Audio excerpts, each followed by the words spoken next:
Strong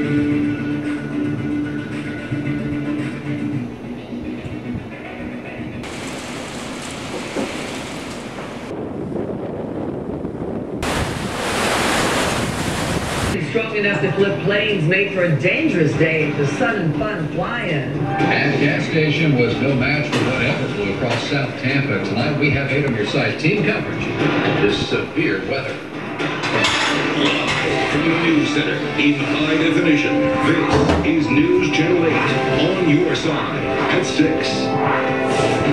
Good evening, everyone. I'm Gail Searan. And I'm Keith Cate. Thank you for joining us on this day packed with storm warnings and watches. We've seen damage from all corners of our viewing area, but the worst by far seems to be in South Tampa. One of our photographers described it best. Said it looks like a bomb exploded at the intersection of Bayshore and Interbay Boulevards. Strong winds tore the roof off a huge house and stripped a gas station down to its supports. Tonight we have 8 on your side team coverage of storm damage from across the Bay Area. And our chief meteorologist, Steve Gervais, is going to lead us off from the Forecast Center. Steve, tell us what's going on out there right now. Well, fortunately, Gail, we have thunderstorms occurring, but none are at severe levels. There are currently no warnings in place, tornado warnings, thunderstorm warnings, anything like that. There is still, however, a tornado watch, meaning conditions are favorable for the possibility, and it's getting lesser and lesser of a chance as the evening goes along. It's until 8 o'clock, and it includes all of the Bay Area except Citrus, Hernando, Pasco.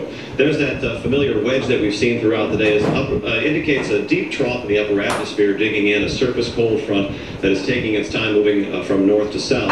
And throughout the day, we've just been running these thunderstorms through the region. Those little flashes you see are the real-time lightning strikes that are still occurring farther to our west in the Gulf of Mexico, amazingly sustained throughout the day. It has been amazing to see areas that have seen thunderstorms over and over again over the same spot. That's not the usual way it is in Florida in the summertime, but this time of year, you're essentially running these deep troughs in the upper atmosphere into the southern portion of the country, and you're almost getting thunderstorms like you'd see across the Midwest or Alabama or Mississippi or Texas. So this is not the usual fare, and this is where we usually get the worst tornadic activity is February and March in the Bay Area and the rest of the state of Florida. The red color is the tornado watch. Again, does not include Citrus, Hernando, Pasco County, but that steady line rolling across the area, as I mentioned, in a training effect, almost like a train going over a track. And that's what's been piling up 3, 4, 5, 6-inch rainfall totals throughout the day. And you can see offshore, there's still some pretty good clumps of convection there coming onshore into the northern part of Pinellas County. It looks like Tarpon Springs, perhaps you want to see some very heavy rain here before too long.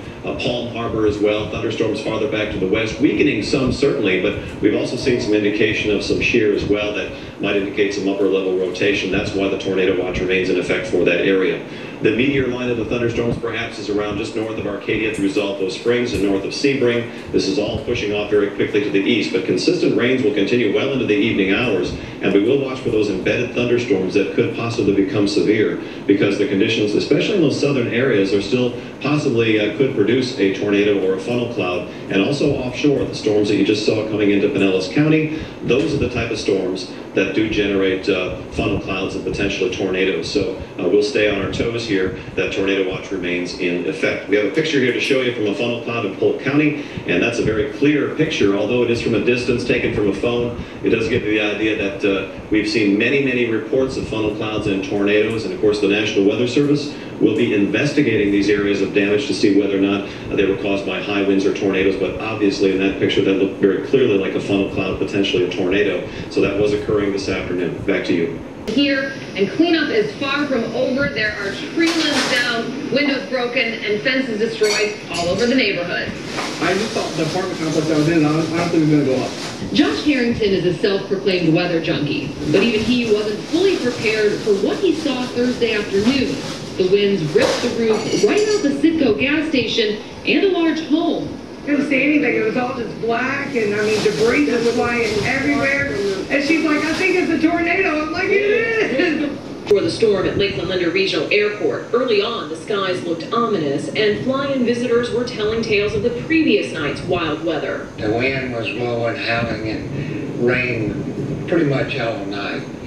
And the wind was blowing so hard, it was collapsing my tent down on top of my head. Little did anyone know, by lunchtime, that would seem like nothing. This is video shot from inside our live truck as the strong line of storms ripped through the Sun and Fun fly-in, creating near zero visibility, sending rain sideways and blasting dime-sized hail on everything. Once the worst of it cleared, there was no doubt the damage was extensive. The storm tossed and toppled at least 40 planes, some little more than mangled wreckage now. Tents and other temporary structures didn't stand a chance, and even more sturdy buildings, like the Lakeland Police Aviation Hangar, took a beating. Officer Adrian Rodriguez and a dozen or so other law enforcement officers were inside at the time. And then the doors started bucking. So we got kind of nervous, and then the beams started to fall.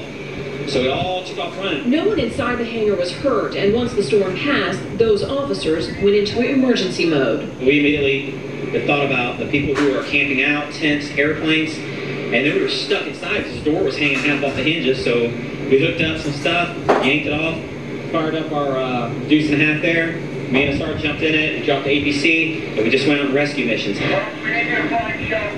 Officers did warn flying visitors to seek sturdy shelter as more storms threatened, and eventually they asked most folks to leave the airport if possible.